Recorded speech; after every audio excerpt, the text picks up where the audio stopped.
राजस्थान प्रशासनिक सेवा के अधिकारी श्री प्रभाती लाल जी जाट साहब हमारे साथ हैं। इनकी बेटी अलका चौधरी पहले सब इंस्पेक्टर में और अभी आरएस में उनका सिलेक्शन हुआ है। सर, बेटी की सफलता पर किस तरह की गौरव की अनुभूति है? आप स्वयं एक प्रशासनिक अधिकारी हैं तो उसका महत्व भी जानते हैं। आजकल आप जानते हो कि हर माँ बाप अपने बेटे को आगे बढ़ाने का प्रयास करता है और मुझे भी गर्व है कि मेरी बेटी ने 1 साल में 2 सेवाओं में चयन लिया है, राजस्थान पुलिस उप निरीक्षक में और अभी राजस्थान प्रशासनिक सेवा में चयन हुआ। तो ये स्वाभाविक है, माँ बाप को बहुत गर्व होता है जब बेटी प्रोग्रेस करते हैं और उन्हीं के लिए माँ बाप एक सपना देखते हैं। तो इसमें निसंदेह वास्तव में बेटी ने मेरा बहुत कुछ सपना साकार किया है और मैं इसी प्रकार ये भी अपेक्षा करता हूँ कि अपने पूरे प्रदेश की सभी बच्चियाँ इसी प्रकार अपने माँ बाप का नाम रोशन करें और पाँव पे खड़े होकर के जो बेटी बचाओ बेटी पढ़ाओ का जो एक मुहिम है उसके अंदर अपनी महत्वपूर्ण योगदान दें। सर, आप स्वयं पृष्ठभूमि के ग्रामीण पृष्ठभूमि के रहे हैं। इस बार किसान पुत्र पुत्रियों ने बहुत अच्छी सफलता प्राप्त की। पिताजी बाजार आपके साथ है और आपने पटवारी से लेकर पूरा सफ़र तय किया है। तो अब जिस तरीके से प्रशासनिक सेवाओं में किसानों के बच्चों की भूमिका बढ़ रही है, ग्रामीण प्रतिभाओं का जो मोटिवेशनल बढ़ रहा है, उसमें कितना पोटेंशियल आप देखते हैं? देखो, आजकल मैं गांव के अंदर भी हर माँ बाप ये चाहता है कि बच्चे आगे बढ़ें, चाहे उसके पास पैसा नहीं हो, वो अपना जेवर गिरवी रखता है, ज़मीन बेचता है, लेकिन वो अपने बच्चों के लिए सपना देखता है कि मेरे बच्ची कुछ अच्छा पढ़ लिख करके आगे बढ़े, मेरा नाम रोशन करें, ये दुख नहीं पाएँ। तो आजकल हर बच्ची को, चाहे गरीब से गरीब माँ बाप हो, वो अच्छी से अच्छी स्कूल में पढ़ाने का प्रयास करता है। और हमने इस रिज़ल्ट में देखा, इस 2018 का जो रिज़ल्ट आया अभी, इसमें अधिकतर ग्रामीण क्षेत्र की जो प्रतिभाएं हैं, चाहे बच्चियां हो चाहे बच्चे हो, और ख़ास तौर से बच्चियों ने काफ़ी बाजी मारी है। इसके लिए मैं बच्चियों को सबको बहुत बहुत साधुवाद भी देता हूं और ये अपेक्षा करता हूं कि सभी पेरेंट्स अपने बच्चों को आगे बढ़ाने के लिए इस मुहिम में ज़्यादा से ज़्यादा योगदान दें, क्योंकि बेटी एक पढ़ेगी तो 2 घरों को आबाद करेगी और बेटा तो ठीक है पढ़ेगा तो एक ही घर में वो विकास कर पाएगा, लेकिन बेटी ससुराल में जाएगी तो वहाँ भी उसके जो परिवार है उसको भी आगे बढ़ाएगी, जो माँ बाप है उसका भी नाम रोशन करेगी। इसलिए बेटी पढ़ाओ बेटी बचाओ इस मुहिम को मैं तो चाहूँगा राजस्थान में इतने ज़ोर शोर से फैलाया जाए। अभी मैं ICDS में और महिला अधिकारिता विभाग करौली में डिप्टी डायरेक्टर हूँ और वहाँ मेरे पास क्योंकि महिला और बच्चियों का ही विभाग है, तो मैं तो इस अवसर पर खुशी व्यक्त कर रहा हूँ कि इतनी बच्चियों का चयन हुआ इस परीक्षा में।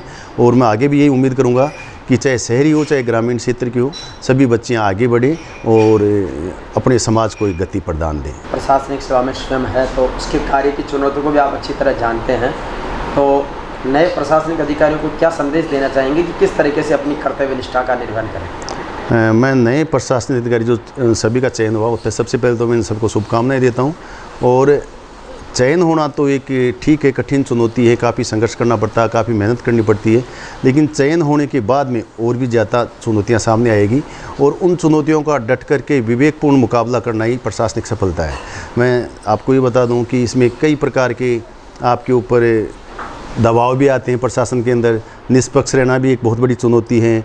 साथ ही कुछ ऐसे जटिल काम हैं जिनमें आपको बहुत समस्याओं का सामना करना पड़ता है। तो अपना एक जज्बा रखते हुए, ईमानदारी का परिचय देते हुए और एक सकारात्मक सोच के साथ में अगर आप ये सब बच्ची जो चयन हुआ है वो अगर काम करेंगे तो मैं समझता हूँ इन सब चुनौतियों से आसानी से पार पाई जा सकती है और वो प्रशासन में एक बहुत ही सफल प्रशासक कहला सकते हैं। एक सर, जो नए बच्चे प्रशासनिक सेवाओं की तैयारी कर रहे हैं उनके लिए और उनके अभिभावकों के लिए आपका संदेश? नए बच्चे जो तैयारी कर रहे हैं, आज बहुत कंपटीशन का ज़माना है। अपन देखते हैं RS की हो, सब इंस्पेक्टर की हो, रीट की हो, छोटी से छोटी पटवारी की, ग्राम सेवक की भी हो, उस एग्ज़ाम में कम से कम 15 लाख बच्चे बैठते हैं और उन 15 लाख में से वैकेंसी होती है कहीं 1000, कहीं 2000, कहीं 3000। उनके अंदर चयन करना एक कठिन चुनौती है। तो इसके लिए आपको शुरू से एक रणनीति बनानी होगी। रणनीति में ठीक है, आपको सबसे पहले तो अपना एक लक्ष्य तो तय करना ही करना है कि मुझे क्या बनना है। लक्ष्य तय करने के बाद में आप में एक जज्बा पैदा करना होगा कि मुझे इसको लक्ष्य को प्राप्त करना ही है। जैसा कि विवेकानंद जी ने कहा था कि उठो जागो और तब तक मत रुको जब तक अपने लक्ष्य की प्राप्ति नहीं हो जाए।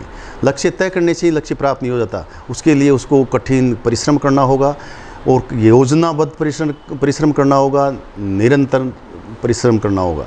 अगर इन चीज़ों पे अपन ध्यान देंगे तो सफलता वास्तव में कदम चूमेगी। अपने को हर सब्जेक्ट पे ध्यान देना। अपन करते क्या है, बच्चे जीके पढ़ते रहते हैं, जीके पढ़ते रहते हैं, लेकिन जनरल नॉलेज सिर्फ नहीं। अपन हिंदी को एक बहुत यूँ समझ लेते हैं साधारण है, कभी 2 दिन में, 5 दिन में, महीने भर में तैयार कर लेंगे, लेकिन हिंदी और इंग्लिश को भी अपने को बराबर तवज्जो देना है, क्योंकि हिंदी इंग्लिश का भी 200 नंबर का आरएस में पेपर होता है, और 200 में से अगर आपको 125 नंबर आ गए तो आपको आरएस में चयन होने से कोई नहीं रोक सकता। इसलिए एक जो तैयारी है वो योजनाबद्ध तैयारी होनी चाहिए।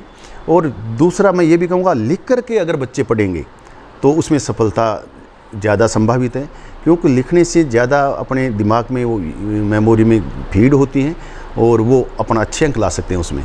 तो ये चीज़ें ध्यान रखने की हैं। योजनाबद्ध तैयारी हो, अपना एक लक्ष्य हो, नियमित तैयारी हो और लिख करके तैयारी हो। साथ ही जो परीक्षा दे रहे हैं उन बच्चों को ये भी कहना चाहूँगा कि अपना जो सिलेबस है उसको निकाल के अपने सामने रखें।